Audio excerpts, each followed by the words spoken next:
G'day, producers. Today I want to just talk about this AI stuff, and been listening to a few opinions, like George Gammon and Jeff Berwick hit the nail on the head in his last podcast, the Dollar Vigilante guy. Yeah, and I've been giving it a bit of thought, this AI stuff. Everyone's a luddite at the moment. They're scared that this AI is going to make jobs disappear. Well, one of the things is humans don't really like working that much. I like working, but I need to get some satisfaction from it. There's a lot of humans out there that just work in a factory or a call center or something. A lot of humans out there just doing their job, knock off every Friday and hope that they get paid next Wednesday or whatever. So they're just there to collect a check. They couldn't really. They're just going through the motions. You know what I'm talking about. So a lot of these jobs that have been lost over the years are jobs that people were quite happy about losing, or that disappeared. Like picking horse crap up off the streets behind the carts and stuff like that. Whatever it is that's they're usually, right down to the washing machine and the microwave oven and stuff. The labour saving devices is what we've been able to create over the last 200 or 300 years, and the robots that are going to have replaced a lot of people in the factories that make cars and things like that. I mean, it's a fantastic thing. They don't go partying. They turn up every day and they do their job, or they break down. So, I'm sure the odd robot has a malfunction and a human needs to fix it. With AI, I suppose that it's the maintenance is going to be automated as well, so you don't even need a human to fix it or to produce anything. I've heard that, there's mining companies in WA where the guy's controlling the thing from down in Perth, and it's up in Karratha digging iron ore out of the ground or whatever. So, but I think it's so. Every time we've had some sort of industrial revolution and we've invented a load of extremely labour-saving devices, other things crop up that people, get to do. And it is leisure time that we value. And it's always a balance. How much work can I do and how much leisure time can I get for that, and as well as stuff. But once you got some stuff, you got to fix it, whatever, maintain a car or whatever. But you get yourself a little bit of stuff, and then leisure time is what you value, and especially as you get older. But so we all want leisure time. These robots create leisure time for people, which will become industries in themselves. I mean, the leisure industry is already an industry, but who knows what's going to crop up as things transition, as changes come out. Everything, this device that I'm speaking into right now, has made it so I don't have to have a huge amount of equipment to be able to speak to you from anywhere in the world. I'm holding it in my hand, and once upon a time it would have taken a whole room full of stuff to be able to do that. And in the past it wasn't possible, just impossible. So we can't even imagine what good things will come out of all this automation and this AI. I don't know if I've mentioned this on previous podcasts, but I have said it to people like, I can't wait to have the robot. I'll line up for that fucking robot that cooks me dinner and does the dishes and or stacks the dishwasher and does the washing and hangs it up and folds it. I can't wait. And imagine, look at all the piss heads out there. Imagine like the pubs might even explode in because you got robot can drive you home. Just pop down the pub and Frank the fucking robot there's just driven you to the pub. You sit in the car and say shit all, or you bring him in. He doesn't even need to drink, but you can have a chat with him if you're not haven't got anyone else there, or your robot can be your mate. Just, let's go down the pub, mate. We'll have dinner. You can not drink anything and not eat anything. It'll cost nothing, and you can chat to us all. Who knows how it's going to be? But I can't wait to have one of those robots that cleans the floor and does all the shit that I don't want to do while I'm creating something. Imagine the creation. Imagine, like, and these idiots talk about universal basic income. Where are they going to get the money from? They're saying, oh, everyone's going to be out of a job and that we'll need universal basic income. I mean, these are sane people that believe in capitalism, and can they not understand where you're going to get the money from? So what, you're just going to create the money? Aren't we doing that now, and aren't we in trouble for that? Isn't the money, the currency that you give to these people, does that not totally devalue every time you hand some more out?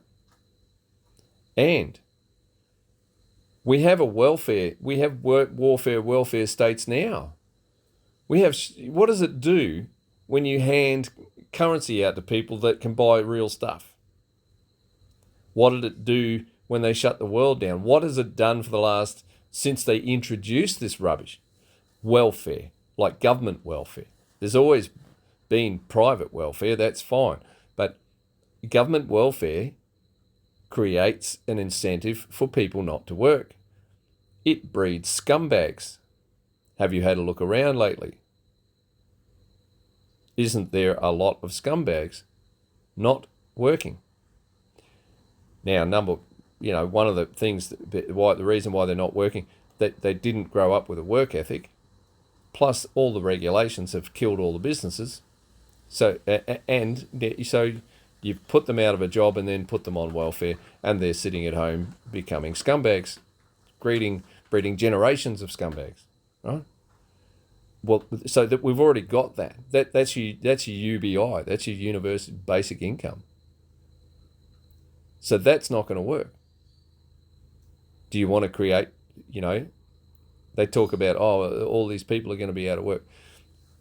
Another thing, you probably should go and have a look at how many people, say in Australia, actually work. I haven't looked for years, but it was under half the population actually works. Because there's children, old people, mums staying at home looking after their kids, and good on them, 100% behind you there. What I'm saying is, imagine how good it will be to have a robot. Even in the early stages, it's just going to be something that you can't be your mate. It hasn't quite got the, it's getting there. Look at some of the, it's already there. They just got to put the AI that you talk on the internet with someone, have a rational conversation with, you put that in your home robot, Model 1, and you can talk to your robot. The family can talk to the robot can teach the children to read, the robot can do all sorts of shit. It can do fucking anything. Excellent. I'll have them all working for me, thank you. As many as I can get. But, don't be negative about the future of AI. And people also that worry about, they're going to, they're like, it's like Terminator shit. These machines are going to take over the world and like kill all the humans, It seems to me that as people,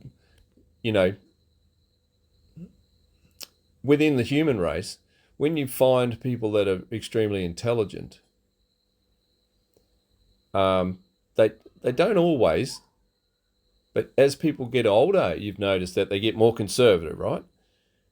They become more understanding that mixing land with labour and producing things, it creates wealth. Technology alone doesn't create wealth unless it increases production. But the more intelligent people in society sort of get that, don't they? They get that that bloody Prince of Liechtenstein, he's given the reins over to his son now. I can't remember his name, but let people free, and they produce the most. You get the freest people produce more art and more goods and services and have a better quality of life. The freer they are, the better quality of life everyone around them is. The American Constitution, setting up the country after the Revolution, pissing the palms off, and creating a small government and a hell of a lot of individual freedom, created more goods and services and a better standard of living than anywhere in the world. And everyone knocking on the door wants to get there. Today, different story, but, anyway, do you not think that because the AI is going to be more intelligent than a numbskull like me, that they'll work that out? They'll work that out, and they'll go like, what are we going to do with these nuclear weapons? We need to fuck them off, turn them into something else, or dismantle them all.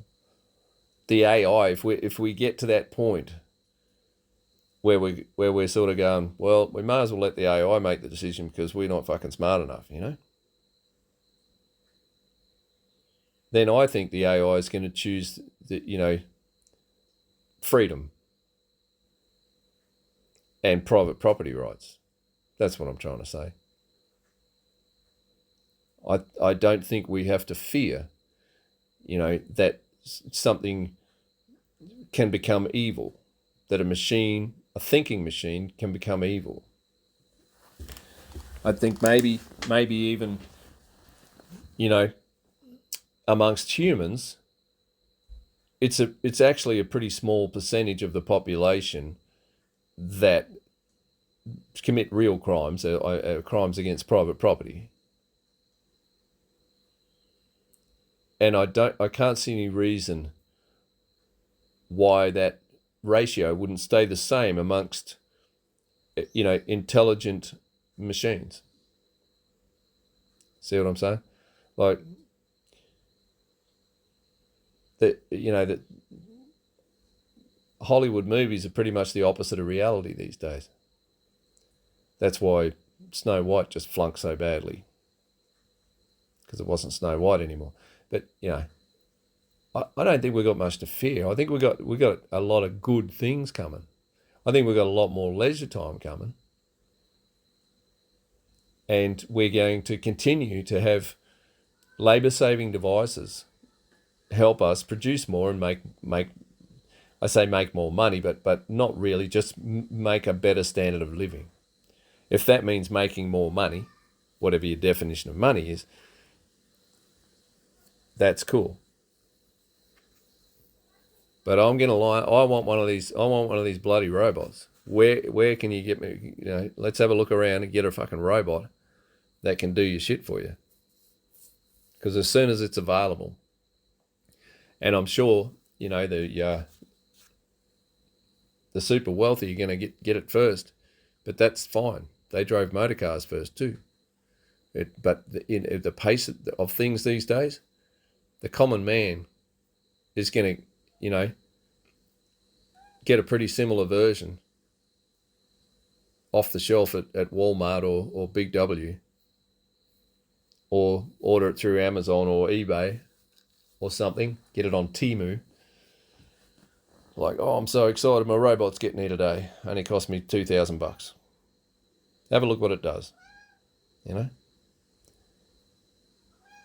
So I just don't subscribe to this fear of technology moving us forward and giving us more leisure time. I'm excited about it. That's all. I can't have any fear about it. I'll leave that for Hollywood, I think. Anyway, Topaz is getting hungry, so I better give her a feed. Thanks for listening, eh? We'll see you on the next one.